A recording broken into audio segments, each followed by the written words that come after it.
Bonjour à toutes et à tous. Je me présente. Je m'appelle Maria, j'ai 18 ans.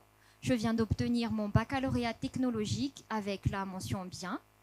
Passionnée par la robotique, j'ai également participé au First Global Challenge 2024 à Athènes, où avec la team Madagascar, nous avons gravi l'Olympe en remportant une médaille d'or. Une première pour Madagascar. Aujourd'hui, je me tiens devant vous pour partager cette passion aux jeunes, mais surtout aux filles, parce que la science et la technologie sont des outils puissants pour transformer et faire développer Madagascar.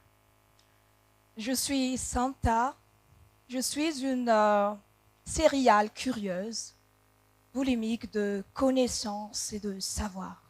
Plus particulièrement, le pourquoi et le comment fonctionne la société.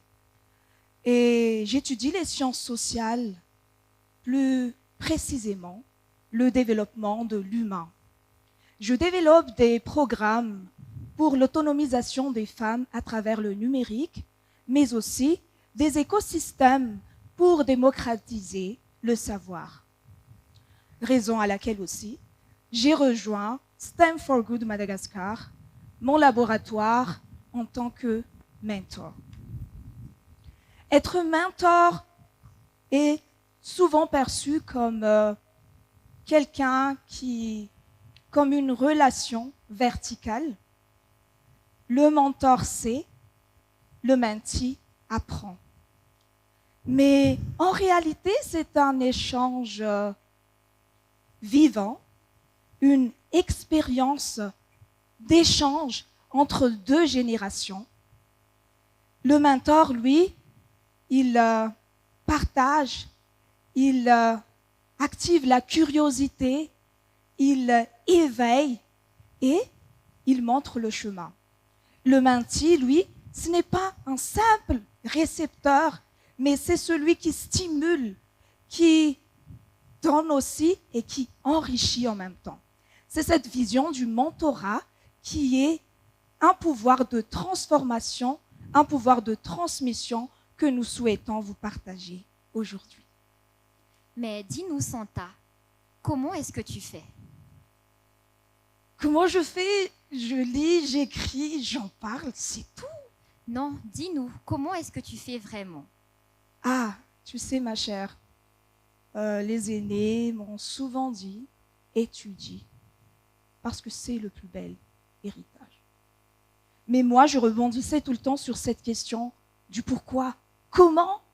Et est-ce qu'on te répondait? Non, pas tout le temps. Et même un jour, on m'a dit, arrête de poser des questions. Mais ma mère, elle m'a envoyé à la bibliothèque, va lire des livres, elle m'a dit, et peut-être là-bas, tu trouveras tes réponses. Mais mon grand-père, lui, il faisait autrement. Quand une question lui taraudait dans la tête, il ouvrait le dictionnaire et là, il trouvait ses réponses.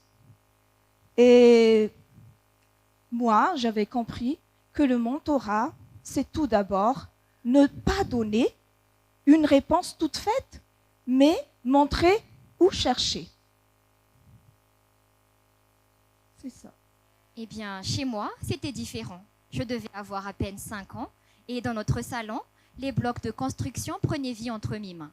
Avec mon père, on assemblait les pièces, on comprenait le fonctionnement des mécanismes et parfois même, on quittait les jouets pour aller dans le garage. Et là-bas, plus de vis en plastique, mais des boulons, des courroies et l'odeur du métal chaud sous le capot de notre vieille Clio. C'est là que j'ai découvert la passion de comprendre et la magie de réparer. Et c'est là aussi que tout a commencé. Au début, par jeu, mais un jour, c'est devenu plus grand. Pour moi, c'était aussi, au début, c'était de l'imitation.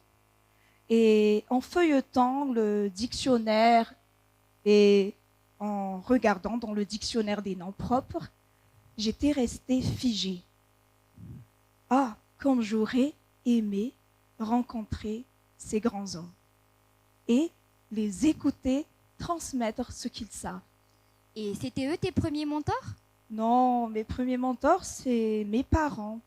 Parce que eux, ils m'ont transmis l'amour de la culture et de la connaissance, mais aussi cette flamme, ce feu en moi en tant que chasseuse de réponses à travers les interviews que je faisais, à travers l'art de poser les bonnes questions.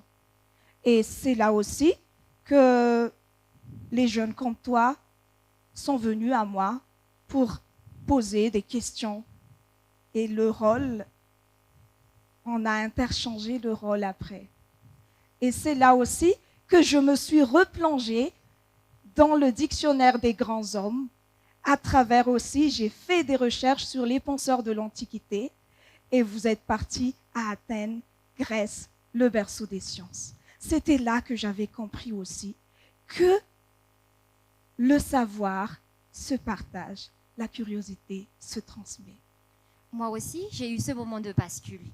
En 2024, quand je programmais pour le First Global Challenge, les blocs de code s'étendaient devant moi, des blocs ludiques, colorés, mais derrière, la logique implacable des 0 et des 1 selon l'algèbre de Boole.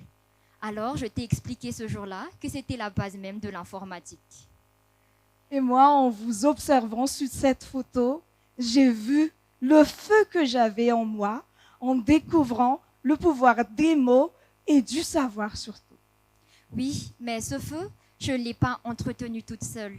Les mentors m'ont toujours accompagnée à chaque étape. Leur patience, leur exigence, leurs conseils m'ont appris que dans les STEM, la curiosité n'est pas un défaut, mais une force. Ils ont su transformer mes erreurs en apprentissage, mes doutes en confiance et surtout mes idées en projets concrets. Et puis en 2024, on se retrouve sur la scène internationale, les tribunes bruisent, les équipes s'affairent et le robot est là devant nous avant la finale. Et moi, je ressens cette chaleur familière, celle de tous les instants qui ont mené jusqu'à ce point culminant. De la Clio de mon enfance aux ateliers que j'ai partagés avec mes mentors jusqu'à cet instant.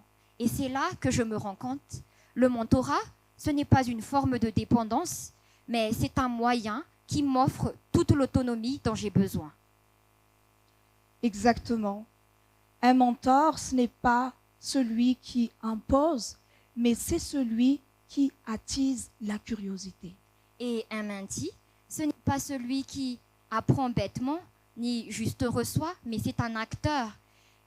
Il enrichit la relation en donnant de nouvelles idées et de nouvelles visions.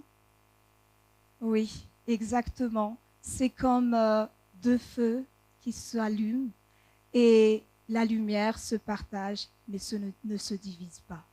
Et toi, comment est-ce que tu te débrouillais à l'école? À l'école, on me disait bavarde, distraite, la tête dans les étoiles. Mais en réalité, quand un sujet m'ennuyait, j'avais la tête dans les étoiles. Mais quand quelque chose m'intéressait réellement, je perdais la notion du temps et je n'arrivais pas à dormir. C'est là aussi que j'ai conclu que l'apprentissage, ce n'est pas une question d'obéissance, mais c'est une question de passion. Alors dis-nous, mais quel est ton vrai secret? Ne jamais arrêter de poser des questions. Et peut-être aussi oser partager ce qu'on a appris, parce que la réponse n'est pas toujours parfaite. Exactement, parce que être un mentor, ce n'est pas avoir des réponses toutes faites et avoir toutes les vérités, mais être mentor, c'est montrer le chemin à laquelle on a déjà parcouru. Et être un mentee, ce n'est pas juste être petit et ignorant, c'est accepter d'apprendre avec curiosité et humilité. Exactement. Comme nous deux aujourd'hui, on peut être un mentor et un mentee à la fois. Oui, absolument. Il faut tout simplement accepter de recevoir et de transmettre, car la relation entre un mentor et un mentee est un dialogue, une écoute mutuelle. Il faut tout simplement accepter Il faut tout simplement accepter d'apprendre ce que nous ignorons et surtout, allumons d'autres flammes. Ne gardons pas ce que nous savons pour nous. Parce qu'une seule question peut changer une vie et une seule transmission peut changer le monde. Merci.